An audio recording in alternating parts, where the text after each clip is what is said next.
سورہ کوثر کا یہ وظیفہ بڑی مشکل سے ملا ہے۔ 200 ارب بھی مانگو تو انشاءاللہ تعالی ملیں گے۔ بسم اللہ الرحمن الرحیم۔ السلام علیکم ورحمۃ اللہ وبرکاتہ۔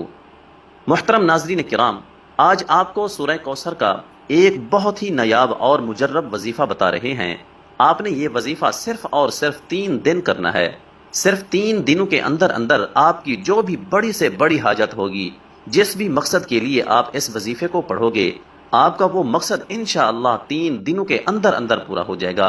آپ کا مقصد کوئی بھی ہو، آپ کی حاجت جتنی مرضی بڑی ہو، چاہے آپ کی پریشانی کوئی بھی ہو، آپ جس بھی مقصد کے لیے اس وظیفے کو پڑھو گے، آپ کا وہ مقصد انشاءاللہ تعالی 3 دنوں کے اندر ہی اندر پورا ہو جائے گا۔ لیکن واضح کر دیں کہ آپ نے یہ وظیفہ صرف جمعرات، جمعہ اور ہفتے والے دن ہی کرنا ہے، یعنی جمعرات سے شروع کریں اور ہفتہ کو مکمل کر لیں۔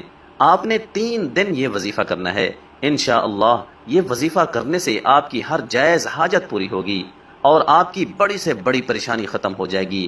آپ چاہے یہ وظیفہ اپنی خود کی شادی کے لیے کر رہے ہیں یا پھر آپ کی بیٹیوں کی شادی نہیں ہو رہی، اس کے لیے کر رہے ہیں، انشاءاللہ تعالی آپ کو اس میں بھی کامیابی ملے گی۔ اگر آپ بے روزگار ہیں تو آپ اس کے لیے بھی یہ وظیفہ کر سکتے ہیں۔ اگر آپ کے دشمن ہیں اور ان سے چھٹکارا پانے کے لیے بھی آپ یہ وظیفہ کر سکتے ہیں۔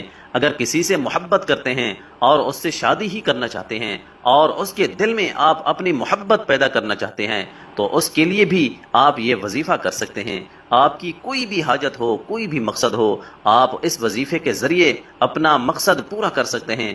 آپ نے صرف 3 دن اس وظیفے کو کرنا ہے اور انشاءاللہ 3 دن کے اندر ہی اندر آپ کا ہر جائز مقصد پورا ہو جائے گا۔ اس وظیفے کو شروع کرنے سے پہلے درود شریف لازمی پڑھیں۔ درود شریف آپ ہمیشہ ہی ابراہیمی درود شریف پڑھا کریں۔ آپ نے وظیفہ کس طرح کرنا ہے؟ آپ نے سورہ کوثر پڑھنی ہے۔ تمام مسلمان اچھی طرح جانتے ہیں کہ سورہ کوثر قرآن پاک کی سب سے چھوٹی سورت ہے۔ اس کی 3 آیتیں ہیں اور یہ قرآن پاک کے 30ویں پارے میں ہے۔ آپ کی کوئی بھی حاجت ہے، کوئی بھی مقصد ہے، لیکن شرط یہ ہے کہ وہ مقصد صرف جائز ہی ہونا چاہیے۔ اس کو ذہن میں رکھ کر آپ نے یہ وظیفہ کرنا ہے۔ وظیفہ کرتے وقت پورا دھیان آپ کا وظیفے پر ہی ہونا چاہیے، دل میں کوئی بھی وسوسہ نہ آئے۔ انشاءاللہ اس وظیفے کو کرنے کے بعد آپ کی اللہ سے مانگی ہر دعا قبول ہوگی۔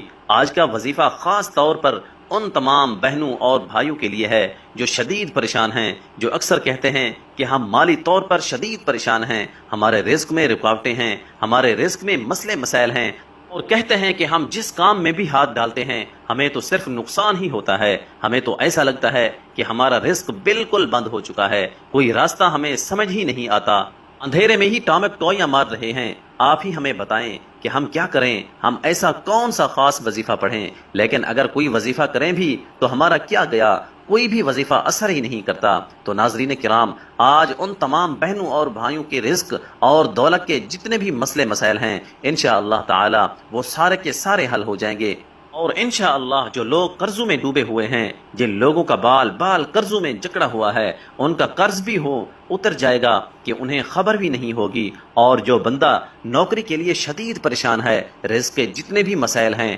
ان سب مسائل کے لیے آپ کو اس مسئلے کو ذہن میں رکھتے ہوئے یہ وظیفہ کرنا ہے۔ یہ وظیفہ آپ کسی بھی وقت اور کسی بھی جگہ پر کر سکتے ہیں۔ بے شک آپ اسے چلتے پھرتے کر لیں یا پھر جہاں بھی آپ موجود ہوں، کچن میں موجود ہوں، چارپائی پر ہوں، سفر میں ہوں، یا گھر میں کوئی کام کر رہے ہوں، باہر کسی پارک میں چہل قدمی کر رہے ہوں، یا پھر کھیتوں میں کام کر رہے ہوں، آپ بآسانی اس وظیفے کو کر سکتے ہیں۔ اس وظیفے کو پڑھنے کے لیے وقت کی بھی کوئی پابندی نہیں ہے، کسی بھی وقت آپ یہ وظیفہ کر سکتے ہیں۔ کام کر رہے ہیں، دن رات، صبح شام، بارش میں یا آندھی میں، غرض آپ ہر وقت کر سکتے ہیں۔ اگر آپ نوکری پر ہیں تو آپ اس سے مزید بہتر اور مزید اچھی نوکری چاہتے ہیں، یا نوکری پر آپ کے کسی سینئر کے ساتھ مسئلے مسائل چل رہے ہیں اور آپ چاہتے ہیں کہ میں ہی کامیاب ہوں، اس کے لیے بھی آپ یہ وظیفہ کرنا چاہتے ہیں، یا کسی بھی رزق کے مسئلے کے لیے آپ یہ وظیفہ کریں، لیکن اس مسئلے کو ذہن میں رکھتے ہوئے ہی یہ وظیفہ کریں۔ آپ کو اس عمل کو کرنے سے پہلے نیت لازمی رکھنی ہے کہ مجھے فلاں قسم کا کام ہے اور مجھے اتنی رقم مل جائے، انشاءاللہ تعالی اللہ پاک آپ کو اس سے کئی درجہ زیادہ عطا کر دیں گے۔ ناظرین کرام، اس وظیفے کے اتنے فائدے ہیں کہ کسی نے جب بھی یہ وظیفہ کیا اس کے فوائد اس کو اتنے ملے کہ اس نے پھر اپنی زندگی میں کبھی یہ وظیفہ چھوڑا ہی نہیں، اور پھر اس نے آنے والی ساری زندگی مستقل یہ وظیفہ کرنے کی عادت بنا لی، اور اب بھی وہ ان 3 دن لازمی یہ عمل کرتے ہیں۔ جب آپ لوگ سب سے پہلے یہ وظیفہ کرنے لگیں تو کوشش کریں کہ اس وقت بھی باوضو ہو جائیں۔ وضو کرنے کے بعد اگر آپ لوگ گھر میں موجود ہیں تو سکون سے ایک جگہ بیٹھ جائیں۔ کبھی بھی جلد بازی میں آپ لوگ کوئی بھی عمل یا وظیفہ بالکل بھی نہ کرنا، بلکہ مکمل سکون اور اطمینان سے آپ لوگ کہیں بیٹھ جائیں۔ سب سے پہلے 7 مرتبہ درود پاک پڑھ لیں، لیکن یاد رکھیں کہ درود شریف آپ ہمیشہ ابراہیمی درود ہی پڑھا کریں، اور درود ابراہیمی تو دنیا کے ہر مسلمان کو آنا چاہیے، کیونکہ درود ابراہیمی کے بغیر تو نماز بھی اللہ تعالیٰ کی بارگاہ میں قبول نہیں ہوتی۔ آپ سب ایک مرتبہ میرے ساتھ بھی درود ابراہیمی پڑھ لیں۔ اللہم صلی علی محمد وعلی آل محمد کما صلیت علی ابراہیم وعلی آل ابراہیم انک حمید مجید۔ اللہم بارک علی محمد وعلی آل محمد کما بارکت علی ابراہیم وعلی آل ابراہیم انک حمید مجید۔ جب 7 مرتبہ آپ درود ابراہیمی پڑھ لیں تو آپ سورہ کوثر کو 21 مرتبہ پڑھ لیجئے۔ انا اعطیناک الکوثر فصل لربک وانحر ان شانئک هو الابتر۔ ناظرین کرام، جب سورہ کوثر کو آپ لوگ 21 مرتبہ پڑھ لیں، اس کے بعد آپ کو 21 مرتبہ یا اللہ یا رحمان یا اللہ یا رحمان کا آپ لوگوں کو ذکر کرنا ہے۔ پھر اس کے بعد آپ کو دوبارہ سے 21 مرتبہ سورۃ کوثر پڑھیں، پھر 100 مرتبہ استغفر اللہ استغفر اللہ استغفر اللہ پڑھیں۔